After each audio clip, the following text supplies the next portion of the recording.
अब टेबलको बाँकी कामहरु हेर्दै छौं। सबभन्दा पहिला म यो नयाँ टेबल एउटा इन्सर्ट गर्छु। इन्सर्टमा जान्छु, त्यसपछि टेबलमा गएर एउटा टेबल इन्सर्ट गर्छु।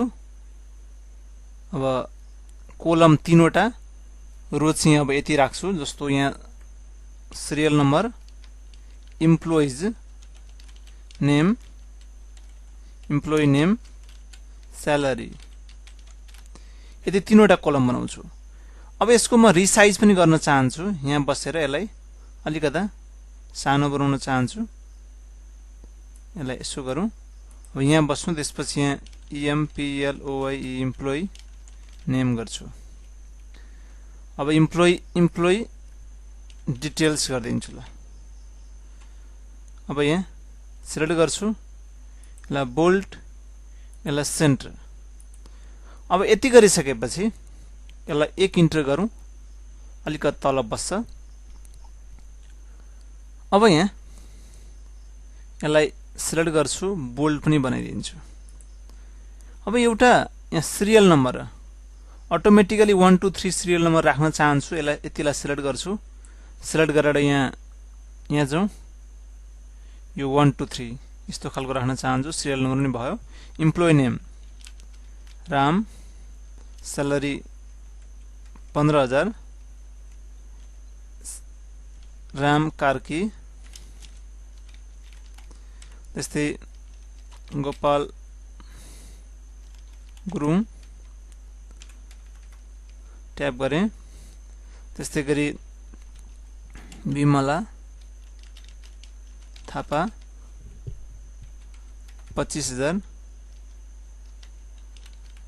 रञ्जना कार्की 7,000, विमल बुढाथोकी 18,000। अब मलाई एउटा अर्को पनि रो चाहिएको छ भने म यहाँ ट्याब गर्न सक्छु। ट्याब गरेर अर्को रो ल्याउन सक्छु। ट्याब गर्दै गयो भने के हुन्छ, रो थपिँदै जान्छ। तर मैले यो दुईटालाई हटाउन चाहन्छु, यो दुईटा म राख्न चाहन्न। सिलेक्ट गरे। अब डिलिट गरेपछि चाहिँ अक्षर मेटिन्छ। हेर्नुस् है, यसलाई सिलेक्ट गरौँ। त्यसपछि किबोर्डमा रहेको ब्याक स्पेस गर्दा चाहिँ यो रो नै मेटिन्छ। अन्डु गर्दैछु, यो कुरा म फेरि क्लियर गर्दैछु। अब मलाई यो रो मेट्नु छ भने यसलाई सिलेक्ट गरेर किबोर्डमा रहेको इन्टर भन्दा माथिको ब्याक स्पेस गर्नुस् त यो रो नै मेटिन्छ। यदि यहाँ रहेको अक्षरलाई मेटाउनु छ भने चाहिँ के गर्नुस्, यसलाई सिलेक्ट गरेर योलाई यति रोलाई सिलेक्ट गरेर डिलिट की प्रेस गर्नुस्। यसो गर्दा कन्टेन्ट मात्रै मेटिन्छ। तर मलाई होल रो नै मेट्नु छ भने सिलेक्ट गरेर के गर्नुस्, ब्याक स्पेस गर्नुस्। यसो गर्दा के त एउटा होल रो नै मेटिन्छ। अब मैले के गर्दैछु भने यो एउटा डाटा छ। अब यहाँलाई जस्तो यहाँ सिरियल नम्बर भन्दा अलिकता माथि केही छोडेको छ। हेर्नुस् त, अलिक बढी छोडेको छ। यो के भएको हो भने यो यसलाई टेबललाई होल सिलेक्ट गर्नुस्।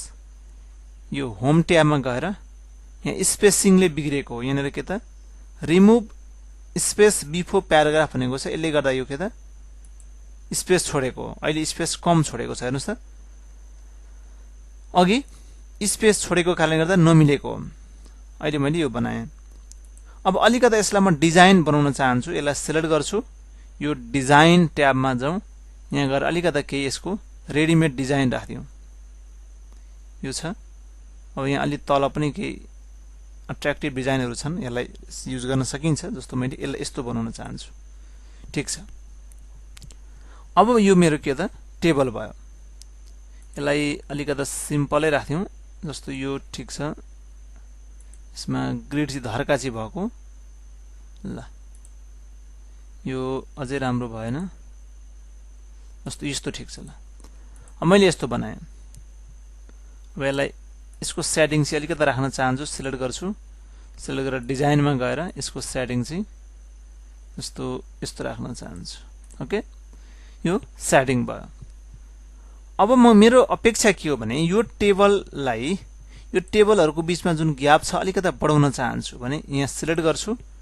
यो लेआउटमा गएर अब यहाँ के त रोको हाइट, यो के त हाइट अलिकता बढाउँ। हेर्नुस् त, अलिकता बढाउन सकिन्छ। यो कति गर्ने घटाउने बढाउने हामी गर्न सक्छौं यी रोको हाइट 0.4 0.5 6 गर्दियौं अलिकता बढ्यो यो हाइट यहाँ सबैलाई सिलेक्ट गर्छु अलिकता घटाउँछु यसो गर्दा घट्यो तर हेर्नुस् यहाँ यो अलिकता के त अलिकता माथि जस्तो छ यो सिरियल नम्बर अलिकता माथि गयो जस्तो देखिन्छ यसलाई सिलेक्ट गरौँ अब यहाँ अलाइनमेन्ट भन्ने छ यो के गर्नुपर्छ बीचमा राख्नुपर्छ भर्टिकल पनि सेन्टर हरिजोन्टल पनि सेन्टर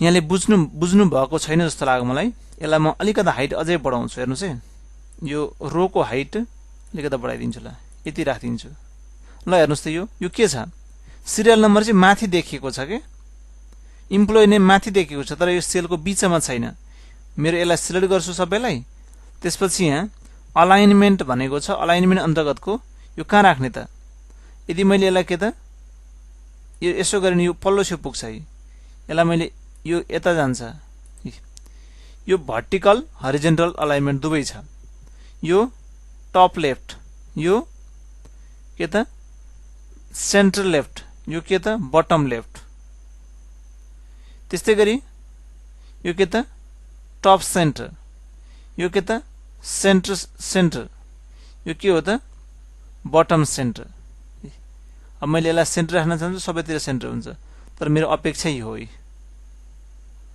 यसरी राख्न सकिन्छ अब यो के हो सेन्टर अब यसलाई मैले अलि सानो हाइट अलि कम गरौँ यसलाई सिलेक्ट गर्छु हाइट अलिकति कम गर्दिएँ मैले अब अझै कम यति राख्दिएँ यो के त बीचमा आयो अझै कम गरिदिन्छु एक स्टेप 5 हैन यसलाई मैले के त यो अलि बोल्ड कम गरिदिन्छु सिलेक्ट गर्छु होममा गएर यसलाई बोल्ड हटाइदिन्छु कम्बो यसलाई चाहिँ म के गर्न चाहन्छु बोल्ड राख्दिन चाहन्छु बोल्ड भयो अब हेर्नुस् यहाँ यसलाई म एक ट्याब गरिदिन्छु अब म के चाहन्छु भने यहाँ चाहिँ टोटल भ्यालु होस् भन्न चाहन्छु TOTL टोटल गरिदिन्छु टोटल चाहिँ राइट साइडमा राख्न चाहन्छु यहाँ राइट गरिदिन्छु हेर्नुस् त र यसलाई बोल्ड पनि गरिदिउँ बोल्ड टोटल अब यो 6 चाहिँ हटाउन चाहन्छु यहाँ बस्ने यसलाई ब्याक यसलाई मेट्दिने यो कसरी मेट्ने भन्दाखेरि यहाँ बसेर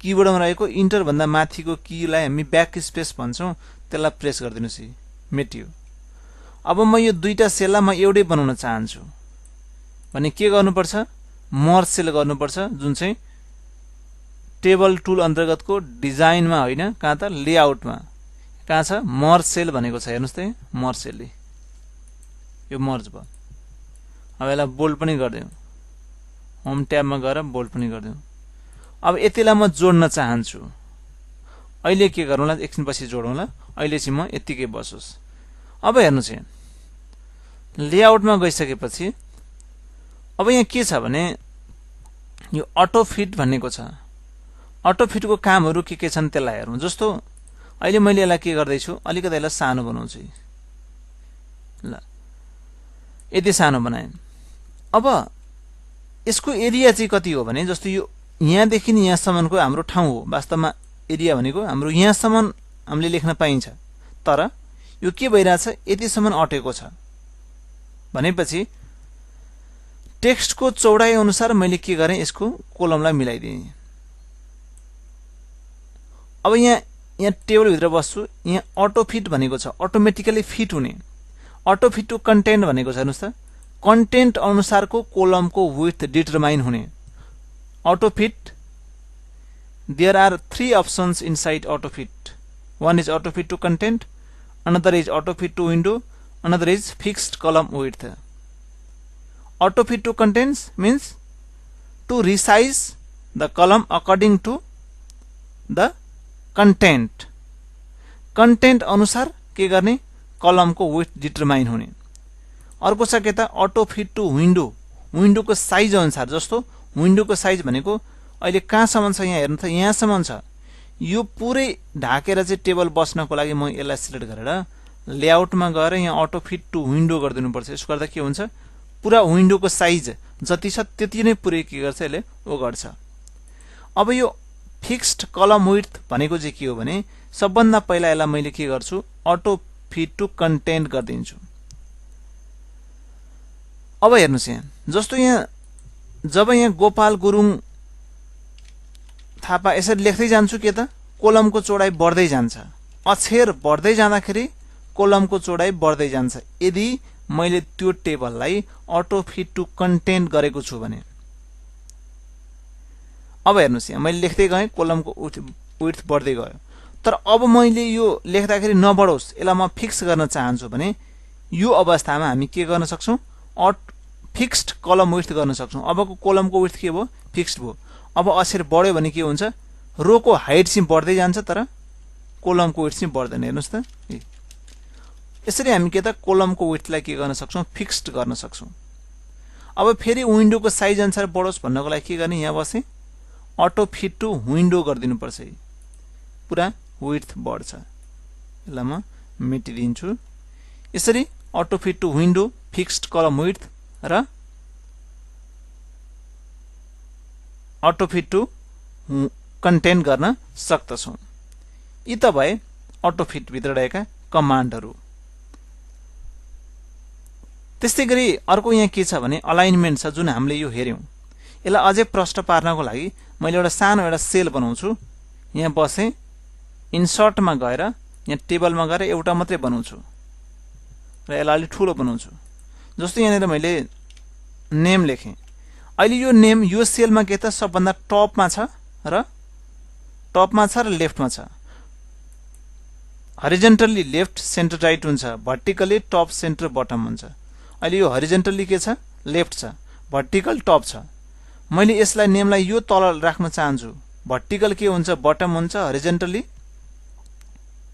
हरिजन्टली के हुन्छ लेफ्ट हुन्छ यहाँ जान्छु अलाइनमेन्ट यो गरिदिन्छु यस्तै छ जस्तो खालको चाहियो त्यस्तै खालको हामी के गर्न सक्छौं राख्न सक्छौं हेर्नुस् त कता राख्ने दुवैतिरको बीचमा यहाँ गए सेन्टर यसरी हामी काम गर्न सक्छौं यो प्र्याक्टिसको लागि मैले बनाएँ यसलाई सिलेक्ट गरेँ अब मेट्नको लागि किबोर्डमा रहेको ब्याक स्पेस गर्नुस् मेटिन्छ अथवा अन्डु गर्छु यहाँ बसेर लेआउटमा गएर डिलिटमा गएर टेबल गरिदिनुस् होल टेबल के त मेटिन्छ अब मेरो अर्को काम छ म यहाँ टेबल भित्र बस्छु अर्को छ के भने यहाँ टेक्स्ट डाइरेक्सन भनेको छ टेक्स्टको डाइरेक्सन कता राख्ने अहिले यसलाई मैले अलि हाइट बढाइदिएँ अब यहाँ बस्ने त्यसपछि यसको डाइरेक्सन छ हेर्नुस् त कता लैजाने ल हेर्नुस् यसलाई म सेन्टर चाहिँ गरिदिन्छु यो यहाँनिर सेन्टर ल यो यसको डाइरेक्सन कता राख्ने यो पनि सेन्टर यसलाई पनि सेन्टर राख्न चाहन्छु म यो सेन्टर यसलाई पनि म के गर्न चाहन्छु टेक्स्ट डाइरेक्सन यो सिरियल नम्बर भनेपछि यता फेरि गरिदिन्छु यसलाई पनि फेरि गरिदिन्छु serial number employees name salary यसरी हामी के गर्न सक्छौं टेक्स्टको डाइरेक्सन चेन्ज गर्न सक्छौं टेक्स्टको डाइरेक्सन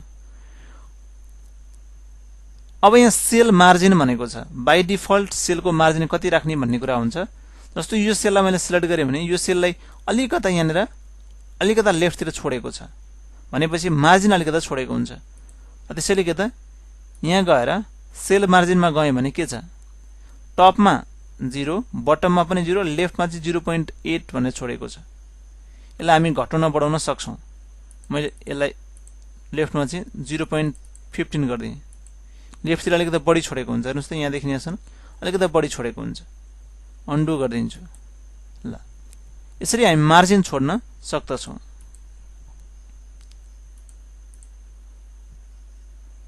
अहिलेलाई यति नै बाँकी अर्को क्लासमा